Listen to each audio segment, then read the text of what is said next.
Cada tarde usted se siente informado. Desde las 6:10, 20 minutos, con el patrocinio de Liuna, local 183. Feel the power. Cuando hay cambios en materia de inmigración, existen dudas. Cuando hay dudas, usted busca respuestas. Y para encontrar esas respuestas, Vilma Filici, Filici Immigration Services, especialista en inmigración, 416-482-1575. Muy buenas tardes, amigos, bienvenidos a 20 minutos, las noticias de Canadá y el mundo en tu idioma en 20 minutos. Yo soy Diana Lora y te traigo las informaciones de este martes 30 de abril. Iniciamos a nivel nacional.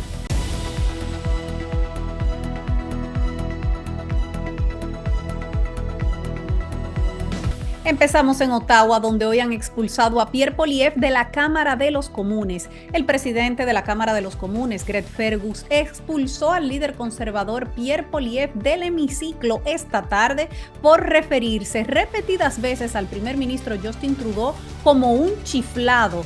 En señal de protesta, todos los diputados conservadores también abandonaron la Cámara. Fergus hizo repetidos llamados a Poilievre para que retirara sus comentarios, pero el líder conservador no lo hizo. En cambio, dijo que sustituiría la palabra chiflado o loco por radical y extremista. Veamos el momento en que Poilievre es expulsado de la Cámara. ¿Cuándo le pondremos fin a esta loca política de este primer ministro chiflado? No, hay cosas sucediendo aquí hoy que no son aceptables y le voy a pedir a los miembros que se controlen y voy al miembro de la oposición que retire ese término que no se considera como un lenguaje parlamentario.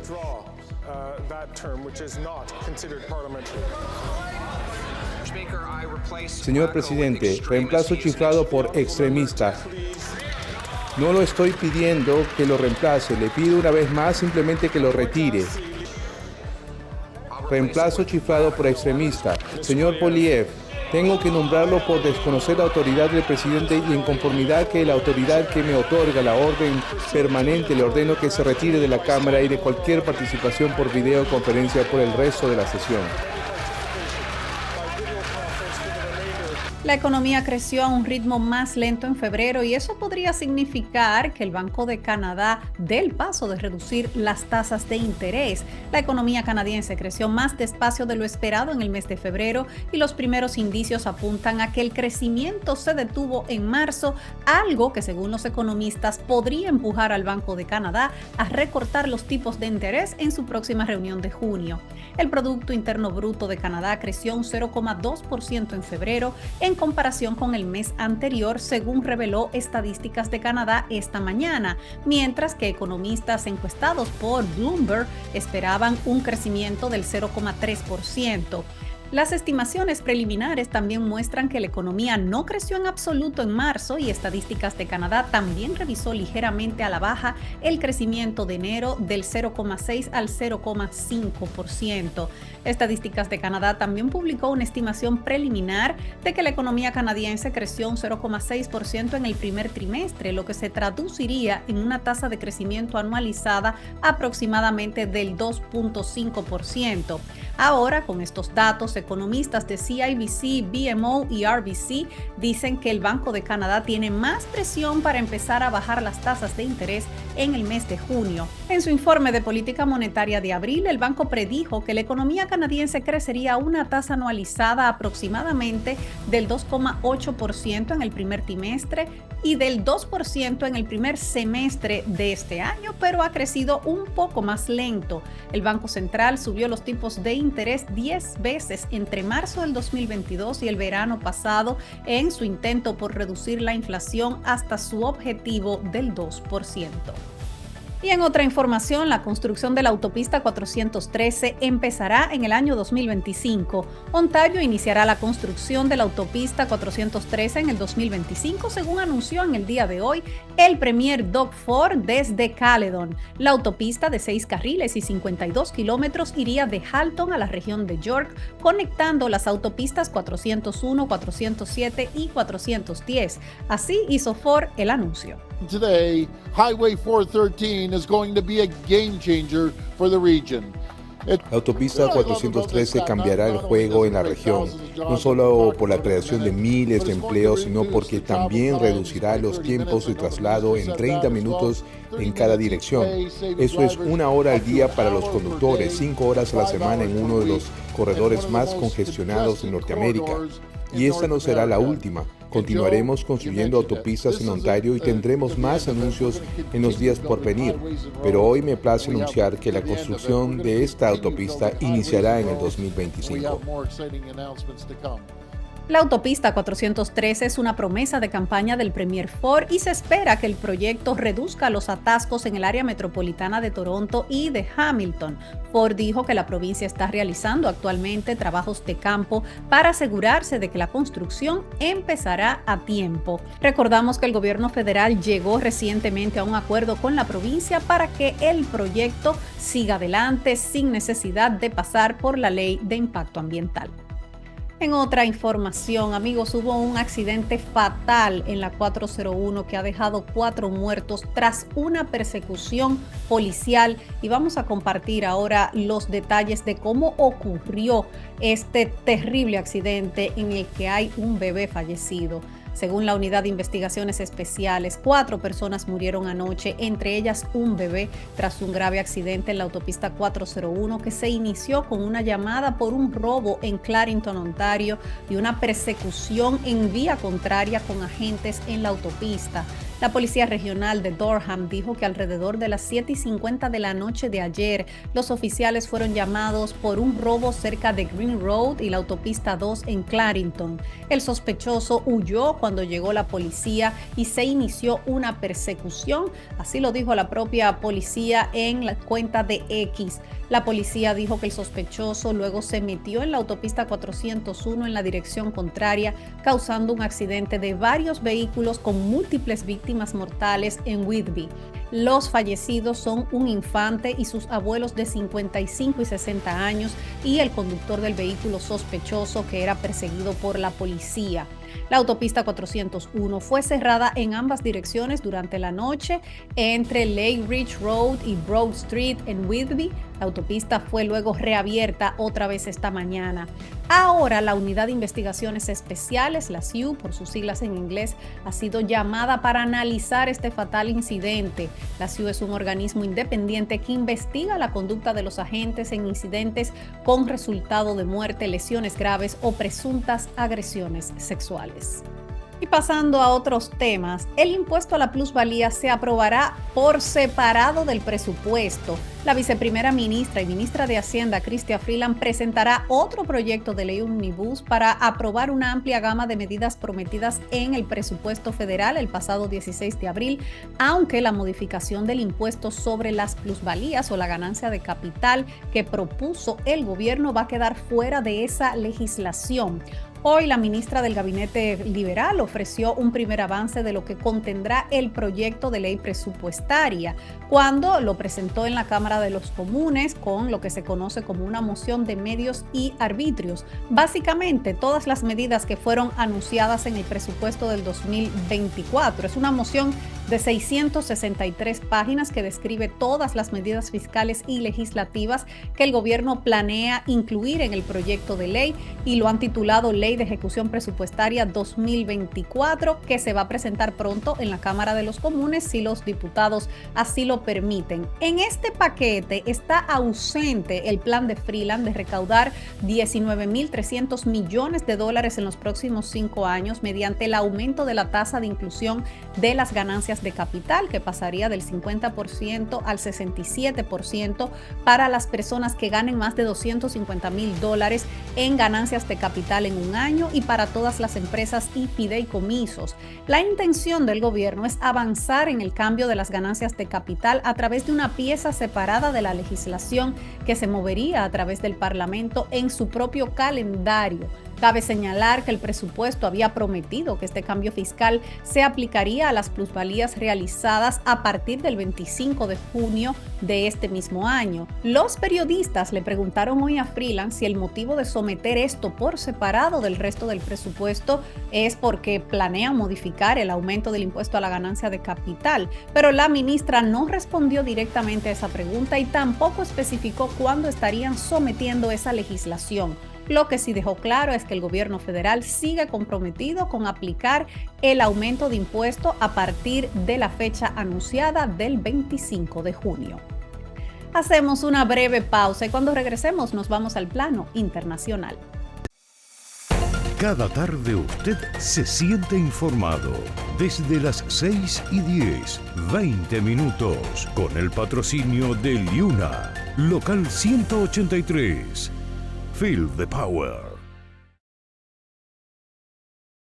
Cuando hay cambios en materia de inmigración, existen dudas. Cuando hay dudas, usted busca respuestas. Y para encontrar esas respuestas, Vilma Filici, Filici Immigration Services, especialista en inmigración, 416-482-1575. Estamos de regreso en 20 minutos. Gracias por acompañarnos. Damos un vistazo a las informaciones a nivel internacional.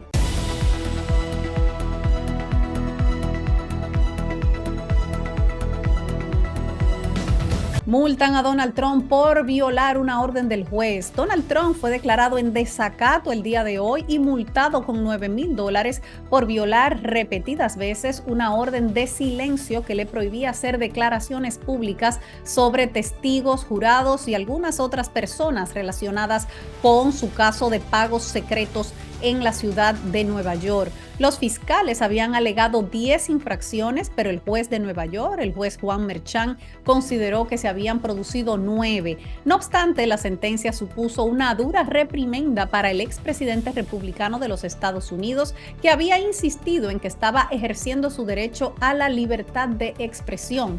El fallo se produjo al comienzo de la segunda semana de testimonios en el histórico caso.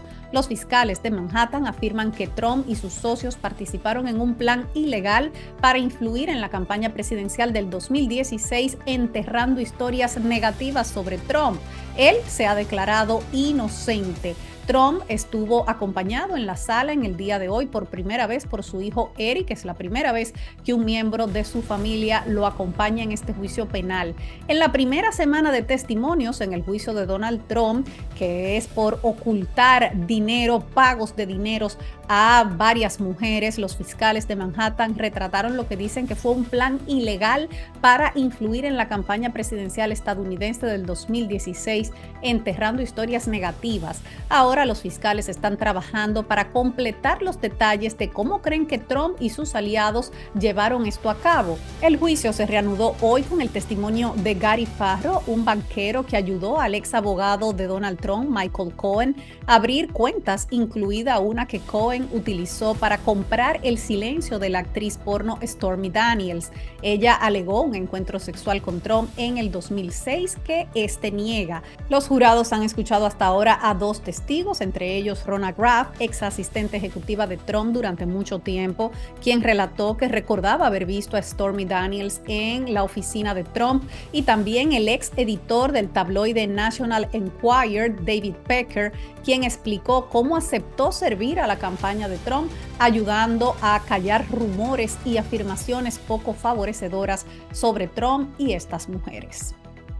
Y vamos a cambiar de tema. México lleva a Ecuador a la Corte Internacional de Justicia. México presentó hoy sus argumentos ante la Corte Internacional de Justicia en los que acusa a Ecuador de violar las leyes internacionales al ingresar por la fuerza en su embajada en Quito para arrestar al ex vicepresidente Jorge Glass.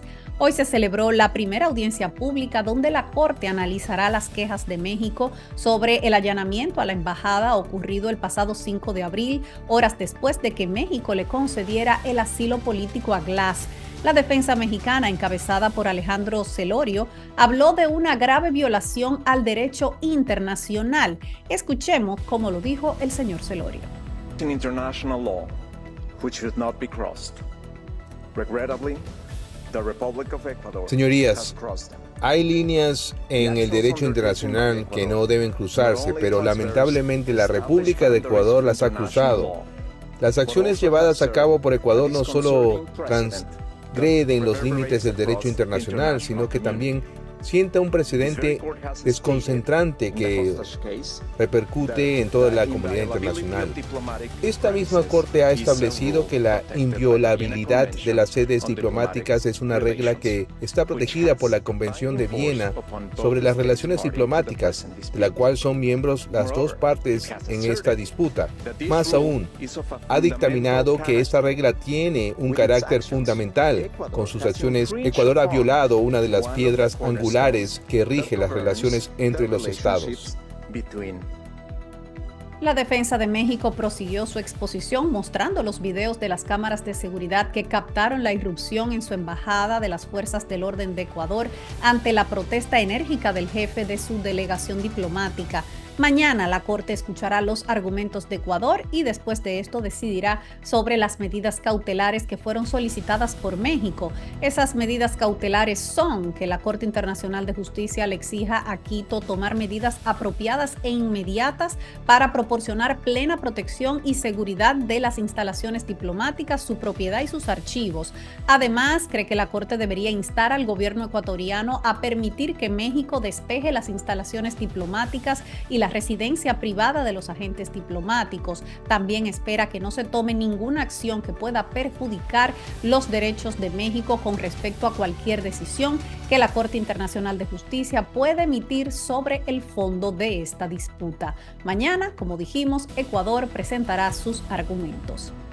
En otro orden, Y ahora vámonos hacia Argentina, donde los diputados han dado luz verde a las medidas económicas de Milei. Los diputados argentinos dieron un primer visto bueno a las reformas ultraliberales. Y vámonos ahora hacia Argentina, donde los diputados han dado luz verde a medidas económicas de Milei. Los diputados argentinos dieron un primer visto bueno a las reformas ultraliberales del presidente Javier Milei al aprobar en general su paquete de medidas en una maratónica sesión que se prolongó toda la noche y que ha continuado durante el día de hoy con el debate capítulo por capítulo.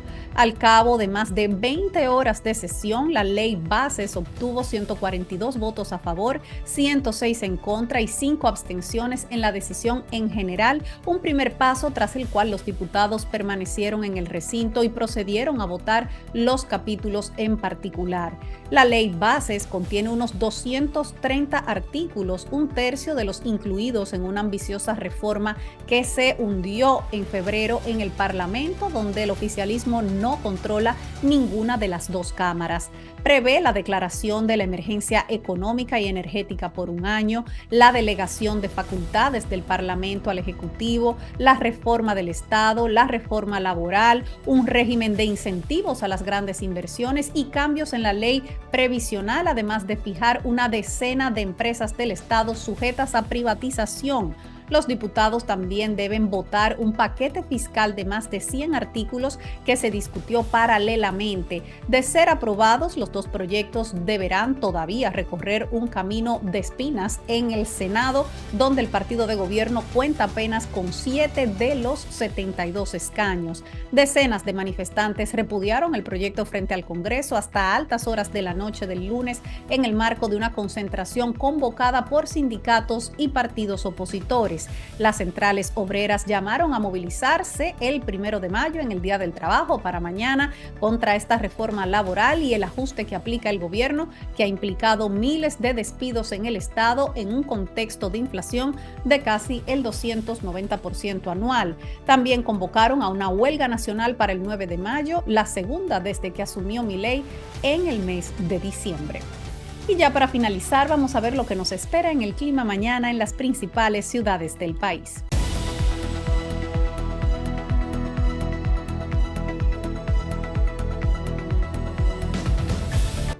Mañana en Toronto estará soleado con temperatura máxima de 16, mínima de 9. Lluvias pronosticadas en Ottawa con temperaturas entre 15 y 7 grados. En Montreal estará seminublado con temperaturas entre 14 y 8 grados. En Vancouver tendremos temperaturas entre 15 y 4 y también estará seminublado. Mientras que en Calgary habrá nieve, 5 centímetros de nieve se esperan para mañana y temperaturas entre 3 y 1 grado. Hasta aquí las informaciones de hoy. Gracias por acompañarnos en 20 minutos. Recuerden que desde las 5 de la mañana arranca la programación de Ondas FM con Hola Toronto, a las 5 de la tarde con ¿Qué onda? Y a las 6:10 la cita obligatoria aquí en 20 minutos. Yo soy Diana Lora y como siempre me despido de ustedes recordándole a esa comunidad latina que unidos somos más fuertes, juntos somos más. Hasta mañana. Cada tarde usted se siente informado. Desde las 6:10, 20 minutos, con el patrocinio de Liuna, local 183. Feel the power. Cuando hay cambios en materia de inmigración, existen dudas. Cuando hay dudas, usted busca respuestas. Y para encontrar esas respuestas, Vilma Filici, Filici Immigration Services, especialista en inmigración, 416-482-1575.